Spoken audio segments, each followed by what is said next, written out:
All right, so welcome to part C of this lecture. Now let's look at what we've done so far. In the first part, we learned about naming anions. Anions are going to be typically from nonmetals. When they have a negative charge, they're an anion. And we learned if you're an anion, your name is going to end in ide, oxide, sulfide, bromide, stuff like that. Then in part B, we talked about naming cations. Cations, they come from metals. Sometimes there's going to be a Roman numeral, sometimes there won't be. So when you always do the same thing, always make the same charge, we're not going to have a Roman numeral. But if you can form more than one charge, we will have a Roman numeral. Now in this part, and in the last part actually, we're going to learn about naming ionic compounds. Ionic compounds are going to be basically cations and anions put together. So we're going to be basically just be using what we just learned, and you put them together to get the name of an ionic compound. Now let me emphasize one more time, this is naming ionic compounds. In future classes, you're going to learn how to name other kinds of compounds. There's different rules, different ideas for naming them. So we're just working on ionic compounds right now. All right, so let's get into it. So how do you name an ionic compound? And actually, to be exact, what we're going to really start off with is writing the formula for an ionic compound.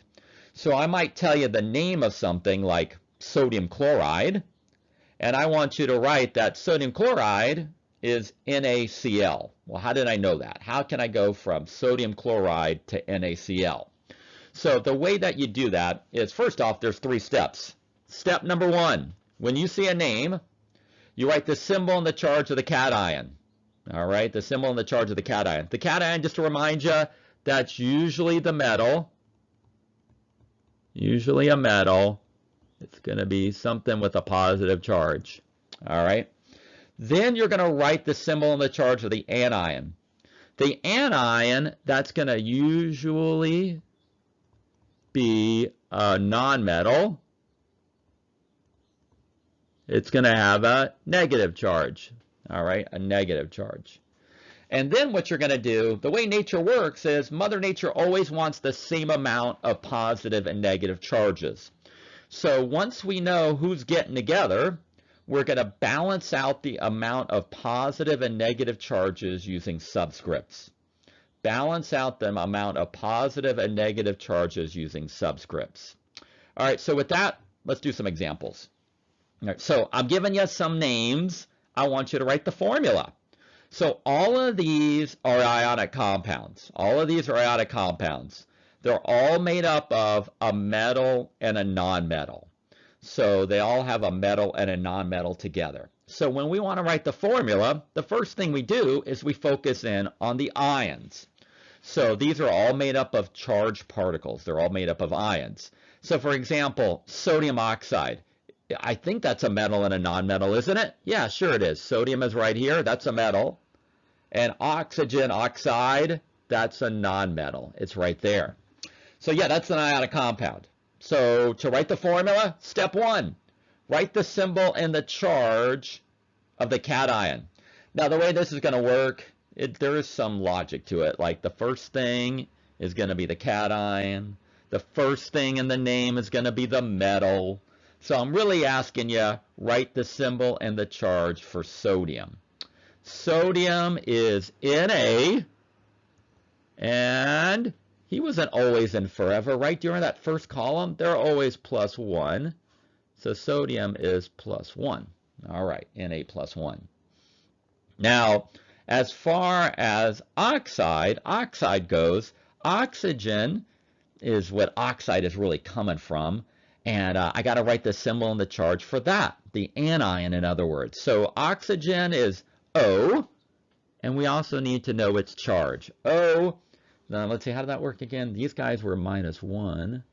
So the next column over, the oxygen column, was -2. All right, so now we've done the second step. Write the symbol, the charge of the anion. So the next step we're going to do, make sure when she puts them together, she always makes sure that she has the same amount of positive and negative charges. So that's not true right now, right? We have 1 positive and we have 2 negatives.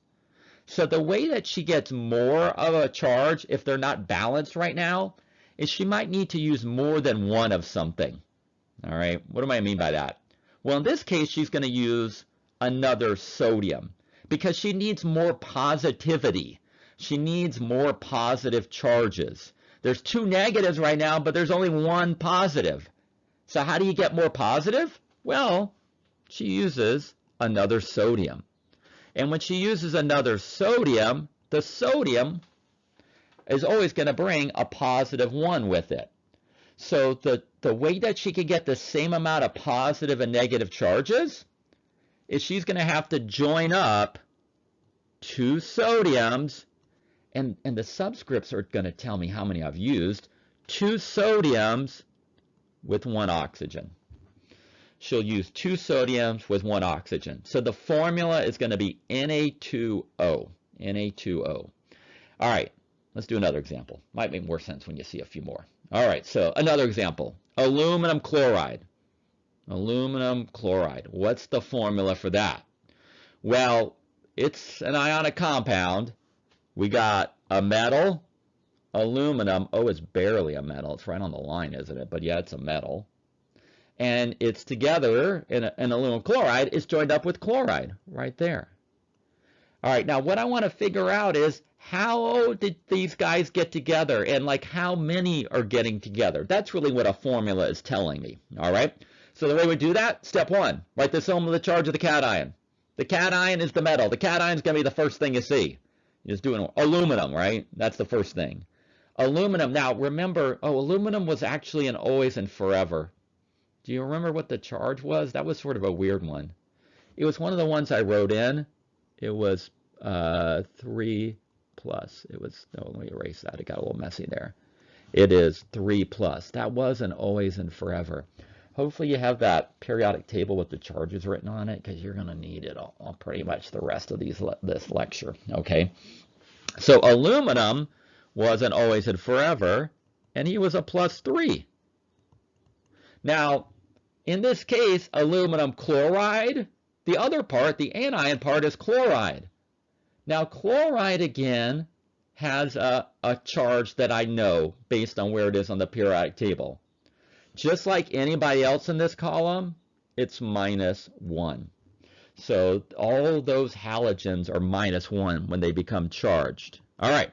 So those are my 2 pieces. Mother Nature is putting together aluminum with a 3 charge and chloride with a -1 charge.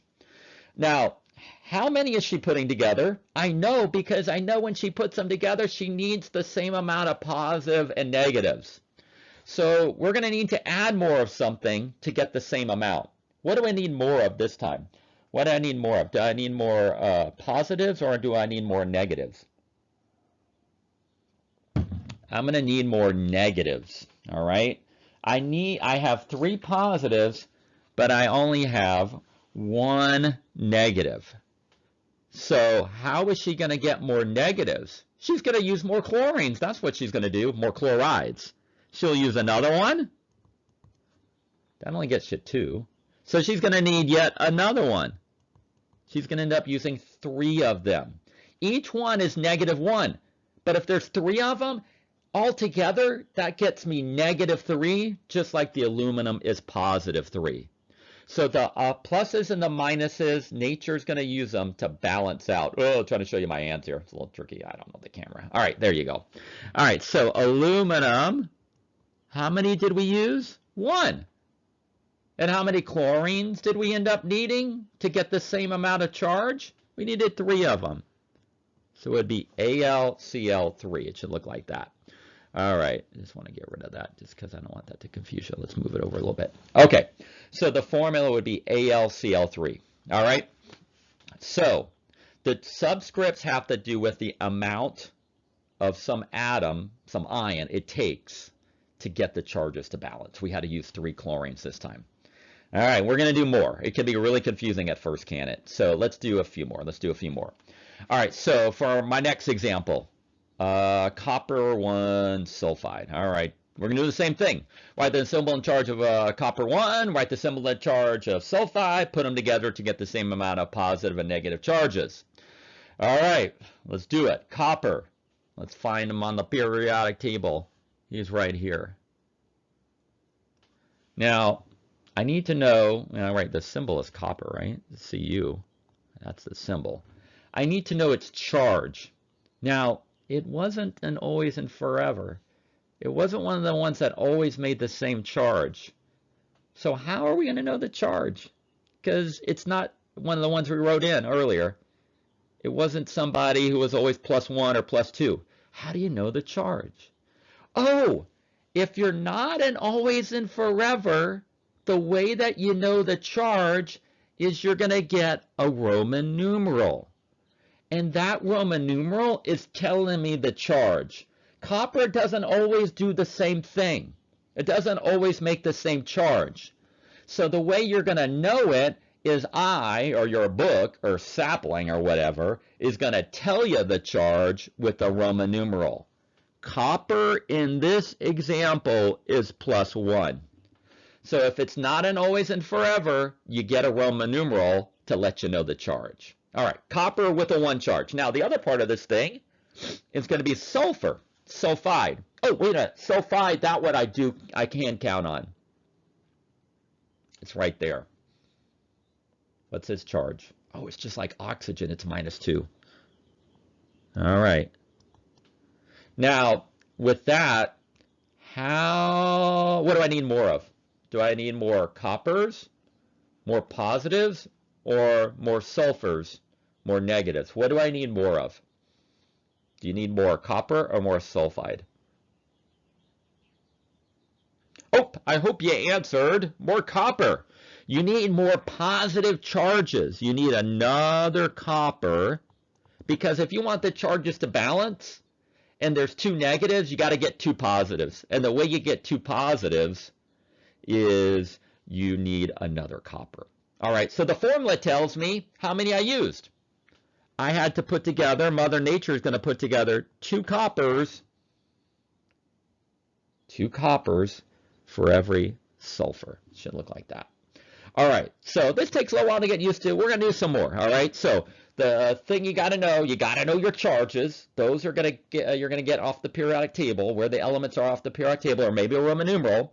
And then once you know the charges, you put things together to get them to balance out. You might need more positives or more negatives, depending on what example we're doing. All right, so let's do a couple more examples. Let me move on to another page with a few more. All right. All right, let's do a few more. All right, before we get to 3 more examples there down at the bottom, let me just remind you of the charges. You got to know these charges. Let's review them real quick. First column, they're going to be 1+. Next column, beryllium and so on, 2+. Far side, these are our negative guys, -1, -2, -3. And then we had our straggler guys, didn't we? Aluminum is 3, so is gallium, so is indium. Zinc is 2. So is cadmium, and silver is 1. All right, those are kind of hard to read, but hopefully they ring a bell. All right, so with that, let's get to our examples. Titanium 2 fluoride, tell me the formula. Step 1, write the symbol and the charge of the cation. That's titanium. Titanium 2, what is the symbol and charge for titanium 2? Oh, I hope you wrote. It is Ti with a +2. Now, titanium is not an always and forever. That's why you got a Roman numeral to tell you the charge, right? All right, fluoride. What the heck is F? Oh, I just said it by accident. What the heck is fluoride? Oh, it's F. It's F, and look at where it is. -1 is its charge. -1. All right, now we're going to put them together. So when we put them together, we need to get the same amount of positive and negative charges. So what do I need more of this time? Do I need more titaniums or more fluorides? Which one are you going to use more of?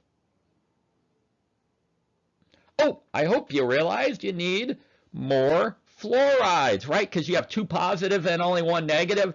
That means I need more negatives. That means I need fluorides. Every time I bring a fluoride, I get another negative. Now we're balanced.